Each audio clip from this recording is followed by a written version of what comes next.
সারা দুনিয়ার সবচেয়ে শ্রেষ্ঠ ফিল্টার মেশিন কিডনি। কোনো তেল দিয়ে চলে না, কিছু না। পানি খাবেন, অপ্রয়োজনীয় জিনিস শরীরে থাকবে না, প্রয়োজনীয় জিনিসকে ধরে রাখবে। 1 নাম্বার ফিল্টার মেশিন। এবং দেখেন, কোনো পিওরি ঢ্যান ত্যানে কাম হবে না। দুইটা সেট করে রাখছে আল্লাহ। কোনো কারণে একটা ডিস্টার্ব হইলেও বাকিটা 90% পর্যন্ত ডিস্টার্ব না হওয়া পর্যন্ত আপনি টেরে পাবেন না। তার মানে আল্লাহ সব ডাবল, যেখানে যেটা দরকার দুইটা দিছে, একটা দিলেই হইতো, কিন্তু রিজার্ভ করে দিয়েছে যাতে করে আল্লাহ শুকরিয়া আদায় করতে পারি আমরা। ফুসফুস আল্লাহ দুইটা দিছে কেন? হ্যাঁ, ওইটা দুইটাই কাজ করছে। একটা হইলে হার্ট কিন্তু একটা দিয়েছে, দেখেন, হার্ট একটা, ফুসফুস দুইটা, কিডনি দুইটা।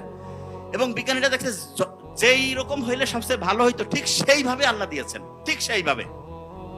দেখেন, আল্লাহ ওই যে মাটি, ওই যে শয়তান কইছে না যে আমি মাটি সেজদা করবো, আল্লাহ কাছে দেখ মাটি থেকে দুনিয়ার সবচেয়ে সেরা জিনিসগুলো বানাই দিব, যা কি করবি, আছে? আগুন থেকে কি সেরা এরকম জিনিস হয়েছে? কি থেকে হয়েছে? মাটি থেকে হয়েছে।